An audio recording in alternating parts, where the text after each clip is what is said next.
பெரியார் சனாதன எதிர்ப்பின் அடையாளம். அதை மையமாக வைத்துதான் உறவு முறைகளை பற்றியும் அவர் பேசுகிறார். உறவு முறைகளை பற்றி பேசிய கருத்தை திரித்து பேசுகிறார்கள். அதை மையமாக வைத்துதான் தமிழையும் அவர் விமர்சிக்கிறார். அவர் தமிழை பழிக்கவில்லை.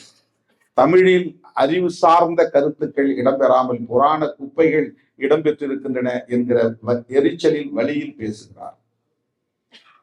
புதிய புதிய கருத்துக்களை, அறிவியல் சார்ந்த கருத்துக்களை உள்வாங்கக்கூடிய ஒரு மொழியாக இது வளர்ச்சி பெறாமல் இன்னும் ராமாயணம், மகாபாரதம், திருவிளையாடல், தசாவதாரம் போன்ற கதைகளை, மூட நம்பிக்கைகளை பரப்புகிற கதைகளை கொண்ட ஒரு மொழியாக மட்டுமே இது இருக்கிறது என்கிற விரக்தியில் சனியன் என்று அவர் சொல்லியிருக்கிறார்.